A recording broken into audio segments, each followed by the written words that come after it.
been over 1 year since I quit my 9-to-5 corporate engineering job with no plan except to become an Instacart driver and pet sitter. But in October, I reached my biggest milestone yet since quitting, which was surpassing my old 9-to-5 income. So how exactly did I make more money than my old 9-to-5 job? And how do my October 2022 finances compare with my finances from exactly 1 year ago, which was just 3 months into being self-employed? Number one was working a lot. When I was in my 9-to-5 job, I would sometimes work over the basic 40 hours a week, but as we all know, that doesn't actually equate to more income. Now, as a freelancer, more hours does actually mean more money for most projects. And although I'm still learning to balance this new concept of working late nights and weekends to get a few extra dollars in my bank account, my newfound interest in work and what I actually do in a day-to-day was a huge component in me actually surpassing my old salary. Number two, valuing my time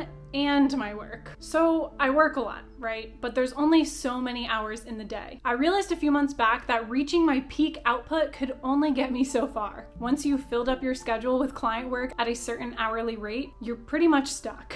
The only way out is to start improving the value that you're providing to your client through increasing your skills, your efficiency, and the overall quality of your work. And this leads to the ability to raise your rates and increase your profit. But it's not exactly that simple. For me, this was a super uncomfortable transition, especially for someone with boundary issues like me. But a huge component for me surpassing my old salary was me pushing through this process and doubling my rates with all of my new clients and new projects in the month of October. This led to a lot of uncomfortable conversations, mainly on my end, feeling like I didn't have much grounds to raise my rates and really ask for any type of raise in general. But it went really well, and all the clients that I felt comfortable considering the work I was doing for them and the value I was providing to their business were all happy to go with this increase in rates, and all of my new clients saw my previous work and accepted my rate as was and were able to move forward with the project. And not only does this transition help me make more money in less time, it also gives me the financial capacity to actually start outsourcing some of these tasks, which is going to help me actually scale my business in the future. Personally, I don't want to be a solopreneur forever. So bringing people on board, working with other freelancers is something that I've really enjoyed this month. Being able to work with other people and feel like I'm collaborating again is honestly just a weight off of my shoulders, and it helps me feel like I'm not in this all by myself. So where exactly has this money come from? I've said I freelance and I do content creation, but what does that actually equate to? What did my finances actually look like last month, and how do they compare to the year prior? So here's where YNAB comes in, which stands for You Need a Budget. The only reason I'm even able to track these income increases and changes in my expenses is because I have a budget. Whether or not you believe you need a budget when it comes to your actual spending is not relevant here, because you need to be tracking your income as a freelancer. It helps you to get in the mindset of a business owner and prepares you to deal with more complicated tracking like profit margins, cash flow, and tax planning. If you're currently side hustling, freelancing, or anything similar, I highly suggest investing in at least some type of budgeting software to start tracking. If you're interested in YNAB, I'll leave a link down in the description to get 1 month free. But first, let's look at our October 2022 income, see where it all came from and what it totaled up to.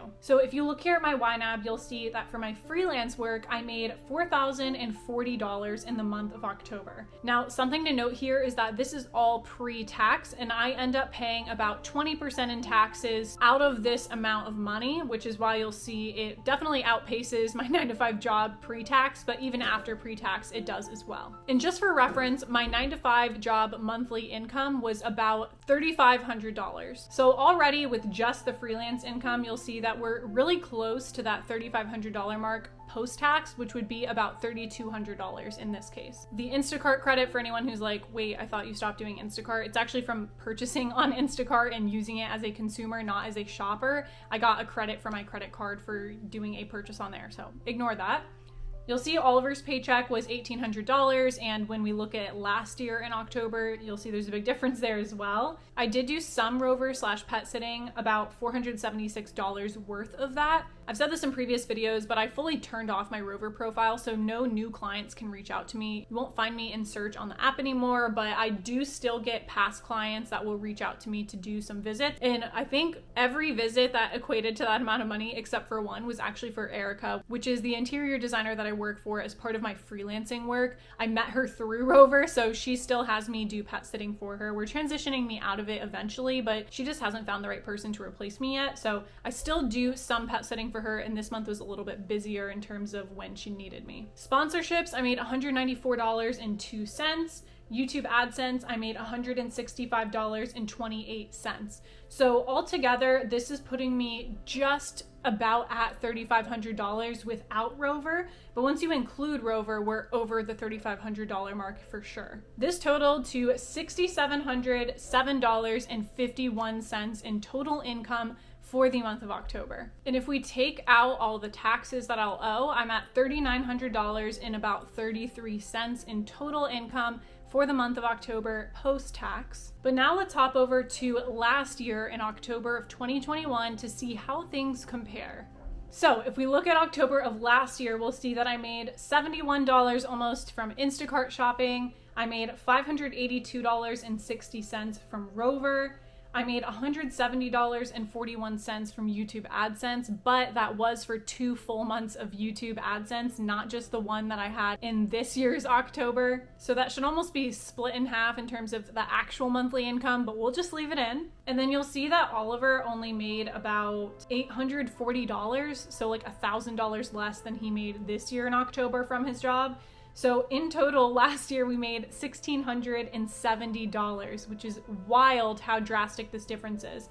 And I think the most important thing to note here is that I don't even have a line for freelance income because last year I was not freelancing at all. There was one extremely important mindset shift that really helped push me to this point, and it's that you have to pay yourself first. Although all the budget gurus out there will tell you that you need to keep your expenses low, not spend too much money, stop going to Starbucks, buying avocado toast, all of that jazz, which, listen, I completely agree, and it's not that I don't think budgeting is a helpful tool when you're working on your own personal finance. When you're talking about growing and scaling a business, the mindset has to change. Sometimes it was increasing my expenses, within reason of course, that helped propel me to new heights and actually push me to work harder and get to where I wanted to be in my business. And the best way I can illustrate this is by showing you how much money I spent in October of 2022 compared to just 6 months ago, and how that's equated to my income starting to spiral upward. And really what it comes down to is me continuously investing back in myself and making sure that I'm setting up an environment around me that's going to allow me to work and get things done that I need to get done and get to the point that I'm at today. So since we're already on 2021, I just want to point out here that my total expenses for October of 2021 was $3,014.33,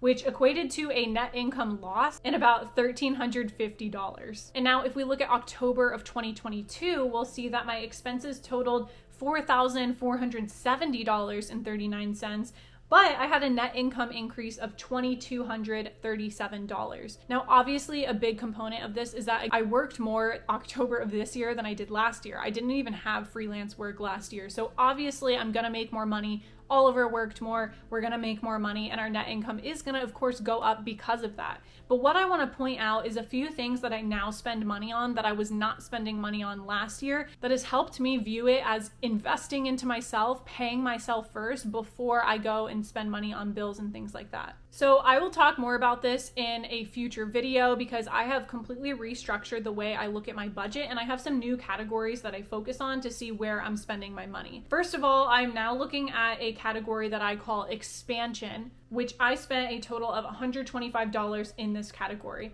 You'll see that was books, gifts, charity, compassion, which is also a charity that I donate to. And I've now classified dining out as part of a relaxation. So I have dining out, class pass, which is my workout membership that I use, fun money, and vacation expenses totaling $764. Then we have our usual immediate obligations, but the main one I want to point out here is medical insurance of $205 because I finally have insurance. And then if we go down to medical expenses, you'll see there's expenses for almost $290. A lot of that was from an actual visit I did where I had to pay out of pocket for some of that, but also a lot of that was supplements and vitamins and things that I've purchased to help with my health and improve my health going forward. And then down in our business expenses, we have TubeBuddy, YNAB subscription, and other general business expenses, which total to about $222.98.